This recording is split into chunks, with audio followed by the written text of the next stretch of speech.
موجودہ حالات آپ کو کیسے متاثر کر رہے ہیں؟ اپنی کہانی ہم سے شیئر کیجیے. گفتگو کا حصہ بننے کے لیے آئیے فیس بک پیج پہ، جس کا ایڈریس ہے facebook.com/VOA Urdu. ٹویٹر اور انسٹاگرام پہ آپ @UrduVOA کو فالو کر سکتے ہیں. آپ کو دنیا بھر سے اہم خبریں تازہ ملیں گی.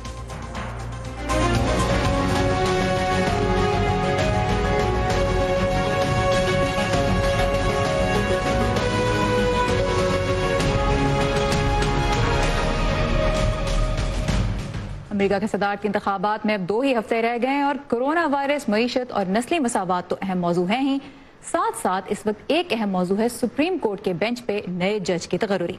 یہ اہم اس لیے ہے کیونکہ امریکہ میں سپریم کورٹ کے جج کو صدر نامزد کرتا ہے اور ایسے شخص کا یہ عموماً انتخاب کرتا ہے جو نظریاتی طور پر ان کی جماعت سے میل کھاتا یا کھاتی ہو. اب یہ تقرری عمر بھر کے لیے ہوتی ہے، یعنی ایک صدر کا کیا ہوا انتخاب کئی دہائیوں تک سپریم کورٹ کے فیصلوں کو متاثر کر سکتا ہے. صدر ڈونلڈ ٹرمپ کو ایک ہی مدت صدارت میں تیسری مرتبہ سپریم کورٹ کے لیے جج نامزد کرنے کا موقع ملا ہے، جو اپنے اندر غیر معمولی ہے. صدر نے اسی ماہ جج ایمی کونی بیرٹ کا نام سینٹ کی کمیٹی برائے انصاف کو بھیج دیا، لیکن ڈیموکریٹس نہیں چاہتے تھے کہ ایسا ہو. ان کا مطالبہ رہا ہے کہ نئے جج کا فیصلہ انتخابات کے بعد اگلے صدر کو کرنا چاہیے، کیونکہ اگر انتخابات میں جیت ان کی ہوتی ہے تو وہ یہ اہم فیصلہ کرنے کا موقع کھونا نہیں چاہتے. چلتے ہیں نیلوفر مغل کی جانب، جو سپریم کورٹ کے باہر موجود ہیں اور بتا رہی ہیں کہ یہ سیاسی اختلاف امریکہ کے معاشرے پہ کتنا گہرا اثر ڈال سکتا ہے. امریکہ میں اسقاط حمل کے حق کا مستقبل کیا ہوگا؟ ملک میں ہیلتھ انشورنس کا نظام کیسا ہونا چاہیے؟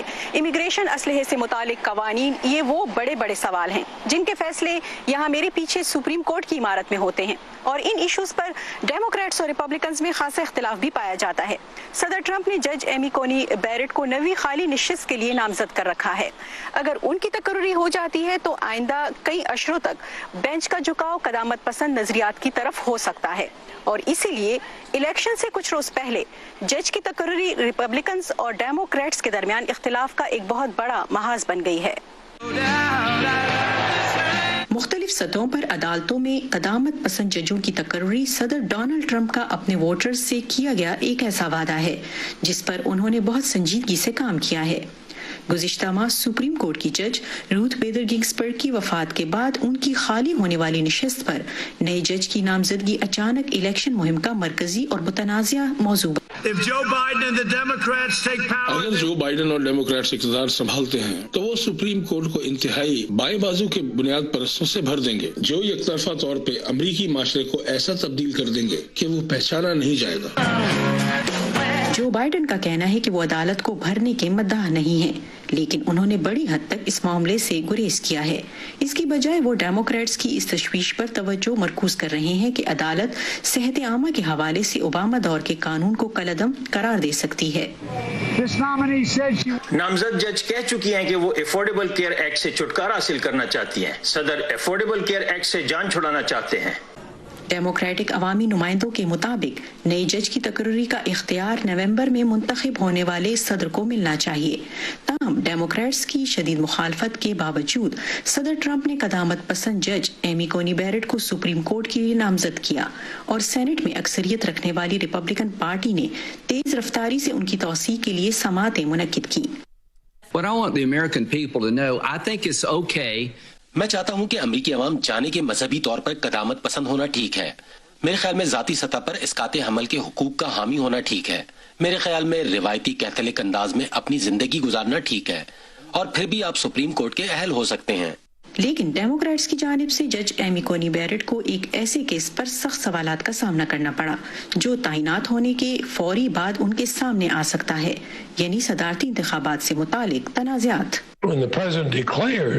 جب صدر نے اعلان کیا کہ اپنے دوبارہ انتخاب کو یقینی بنانے کے لیے انہیں اپنے نامزد امیدوار کی ضرورت ہے، اور پھر عین الیکشن کے بیچ امیدوار کو ریکارڈ ٹائم میں سینٹ کی کارروائی سے گزارا جاتا ہے، تو امیدوار کی غیر جانبداری پر سوال اٹھتے ہیں.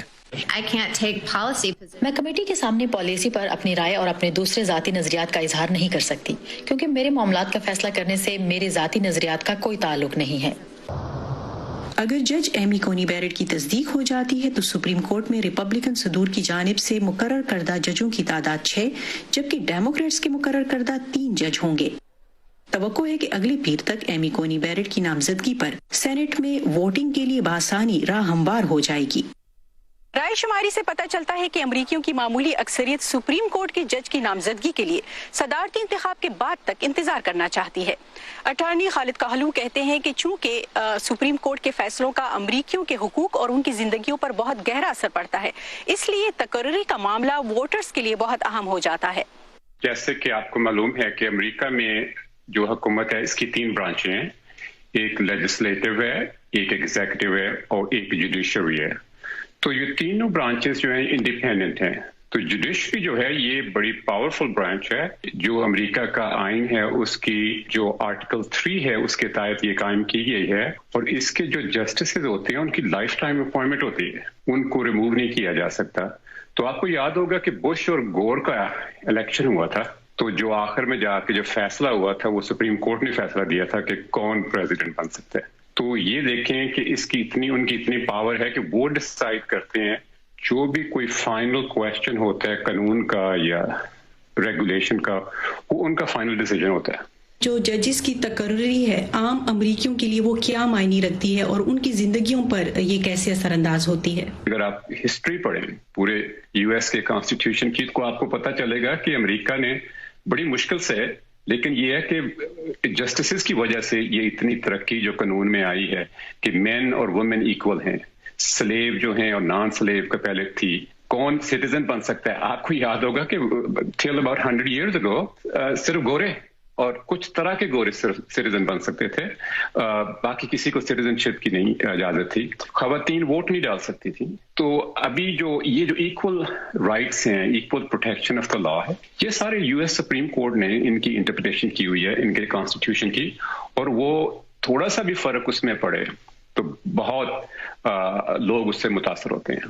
ان ججز کے جو فیصلے ہیں وہ بڑی حد تک امریکہ کو شیپ کرنے میں اہم کردار ادا کرتے ہیں، تو اگر ان ججز کی تقرری کے لیے یا تعیناتی کے لیے نامینیشن جو ہے وہ صدر دیتے ہیں، تو کیا ان ججز کے فیصلوں پر پارٹی کی سیاست اثر انداز ہو سکتی ہے؟ جو ایشوز ڈیسائیڈ ہوتے ہیں وہ پولیٹیکل ایشوز ہوتے ہیں، فار ایگزامپل امیگریشن کا ایشو، میرج کا ایشو، گن رائٹس کا ایشو، پرائیویسی کا ایشو، تو ان میں جو جسٹسز ہوتے ہیں ان کے پرسنل ویوز بالکل آتے ہیں، تو اسی لیے تو زیادہ کے اوپر ڈبیٹ اور کنٹروورسی ہو رہی ہے۔ جو ججز ہوتے ہیں وہ بائی پارٹیسن ہوتے ہیں، تو ان کی جو تعیناتی ہوتی ہے اس پر دونوں سیاسی جماعتیں اس وقت اختلاف کا شکار کیوں دکھائی دیتی ہیں؟ سب سے جو بڑا ایشو ہے نا وہ یہ ہے کہ جسٹس گنسبرگ جو تھی وہ بڑی لبرل آئیکن تھی، فیمنسٹ ویمن رائٹس کی وہ سپورٹ کرتی تھی۔ تو ڈیموکریٹس کو اب لگ رہا ہے کہ ان کی فوت ہونے کے بعد اب ان کی جگہ جو نیا جسٹس آ رہی ہے وہ بڑی کنسرویٹو ہے، تو یہ ٹلٹ ہو رہی ہے۔ کورٹ جو ہے نا وہ اب 6 جو ہیں وہ کنسرویٹو ہو گئے ہیں اور 3 جو ہیں وہ لبرل ہو گئے ہیں۔ تو اس کا مطلب ہے کہ جو ڈیموکریٹس کا جو ایجنڈا ہے، جو پولیٹیکل ایجنڈا ہے، لیبر رائٹس کر لیں، امیگریشن رائٹس کر لیں، ویمنز رائٹس کر لیں، انوائرمنٹل رائٹس کر لیں، تو ان کی جو انٹرپریٹیشن ہے لا کی اور کانسٹیٹیوشن کی وہ اب کنسرویٹو ایک جو سپن ہے وہ اس کے اوپر آئے گی۔ امریکہ میں کوئی قانون نہیں ہے جو الیکشن کے قریب یا اس کے فوری بعد سپریم کورٹ کے جج کی نامزدگی سے صدر کو روکتا ہو، اس لیے صدر ٹرمپ اور ان کے ساتھی ریپبلکنز جو کر رہے ہیں اس کے راستے میں ڈیموکریٹس کوئی بڑی رکاوٹ نہیں کھڑی کر پائے۔ یہ تھی ہمارے ساتھی نیلوفر مغل۔ یہاں پہ یہ واضح کرتے چلوں کہ سن 2000 کے صدارتی انتخابات میں سپریم کورٹ نے فلوریڈا میں ووٹوں کی دوبارہ گنتی کو روک دیا تھا، کیونکہ کورٹ کی نظر میں ریاست ری کاؤنٹنگ کے لیے مناسب لائے عمل ترتیب دینے میں ناکام رہی تھی۔ تو جس وقت دوبارہ گنتی روکی گئی اس وقت جارج بش کو ریاست میں اکثریت حاصل تھی، وہ فلوریڈا میں جیت گئے اور انتہائی کم مارجن سے ملک کے صدر بن گئے۔ اس مرتبہ بھی یہ خدشہ ہے کہ اگر ڈاک کے ذریعے بھیجے گئے ووٹوں کی گنتی کے کوئی مسئلہ ہوتا ہے تو معاملہ سپریم کورٹ تک جا سکتا ہے، لیکن ماضی کے اگر فیصلوں کو دیکھیں تو ججز سرپرائز بھی کرتے ہیں۔ جیسے سپریم کورٹ کے چیف جسٹس جان رابرٹس قدامت پسند سمجھے جاتے ہیں، لیکن امیگریشن کے ایک اہم کیس پر انہوں نے ٹرمپ انتظامیہ کے موقف کی تائید نہیں کی اور ابورشن کو بھی محدود کرنے والے ایک ریاستی قانون کے خلاف فیصلہ دے کے حیران کر دیا۔ پاکستان کے جو ہمارے ویورز ہیں وہ تو امریکہ کے صدارتی انتخابات میں ووٹ نہیں ڈال سکتے، لیکن آپ سب کے سوالوں سے ہمیں یہ تو اندازہ ہے کہ آپ کی کس قدر دلچسپی ہے اس پورے ہی پروسیس میں۔ تو آپ ہی کے سوالوں کے بارے کو لے کے ہم نے امریکہ کی سیاست اور معاشرے سے متعلق ایک نئے سلسلے کا آغاز کیا ہے، اس کا نام ہے سمپلی امریکہ۔ آئیے اس کے لیے چلتے ہیں فائزہ بخاری کے پاس۔ جی سارا، ہم نے اپنے پاکستانی ناظرین کے سامنے سوشل میڈیا اور امریکن الیکشنز 2020 کا ٹاپک رکھا تو ہمیں بہت سے سوالات موصول ہوئے. انہیں میں سے ایک سوال تھا شہزاد احمد کا، جو پاکستان میں بائٹس فار آل تنظیم سے منسلک ہیں. یہ ادارہ پاکستان میں سماجی انصاف، جمہوریت اور مستحکم ترقی کے لیے ٹیکنالوجی کے استعمال کو فروغ دینے کے حوالے سے کام کر رہا ہے. آئیے پہلے ان کا سوال دیکھتے ہیں.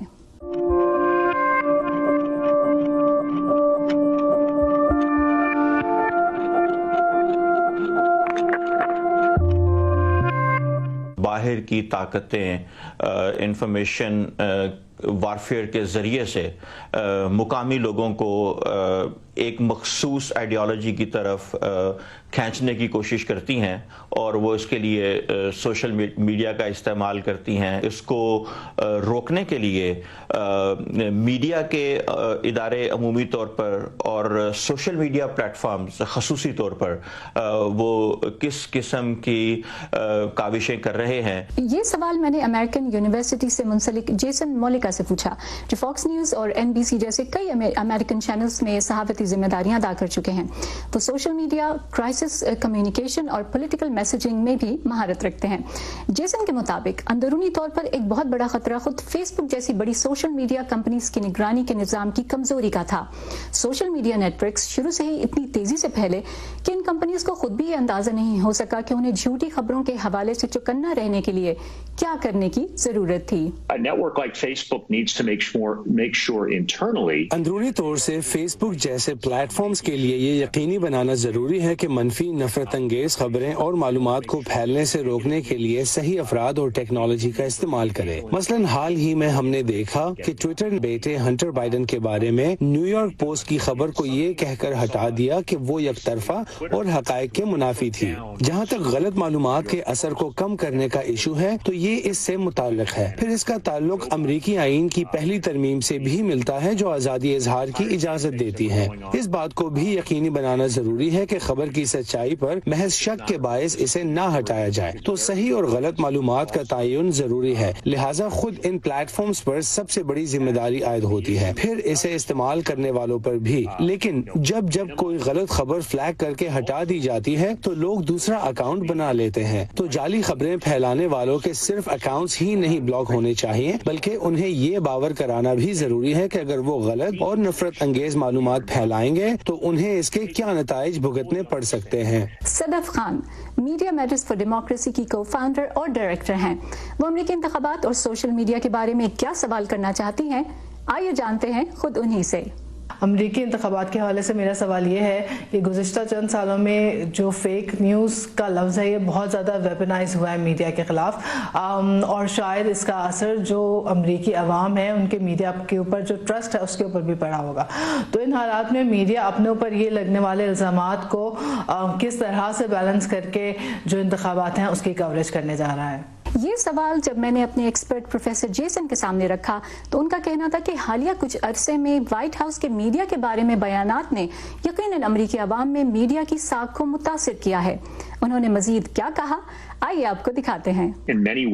کسی نہ کسی سطح پر امریکی عوام میں میڈیا پر عدم اعتماد ہمیشہ سے موجود رہا ہے، جس میں وقت کے ساتھ ساتھ اضافہ ہی ہوا ہے. اور اس کی وجہ صرف امریکی صدر نہیں، ایسے لوگ ہمیشہ سے موجود رہے ہیں جو کسی بھی معاملے کو گہری سازش سمجھتے ہیں، یا کچھ مخصوص لوگوں کا نیٹ ورک کہہ رہا ہوتا ہے کہ اصل کہانی تو یہ ہے. جیسے 11 ستمبر کے حملوں کو یہاں بہت سے لوگ امریکی حکومت کی سازش کہتے ہیں، لیکن جب میڈیا اس کی تردید کرتا ہے تو کچھ لوگ کہتے ہیں کہ ان کا میڈیا پر اعتماد اٹھ گیا ہے کیونکہ وہ حکومتی بیانیے کی حمایت کر رہے ہیں. البتہ جب تک وائٹ ہاؤس میڈیا کے لیے اپنے رویے میں تبدیلی نہیں لائے گا، صدر اور پریس سیکرٹری ان سے عزت کے ساتھ بات نہیں کریں گے. اختلافی نقطہ نظر اسی کے ساتھ ختم ہوتا ہے ہمارا آج کا ویو 360. پروگرام دیکھنے کے لیے بہت شکریہ. سارا زمان کو اجازت دیجیے. خدا حافظ.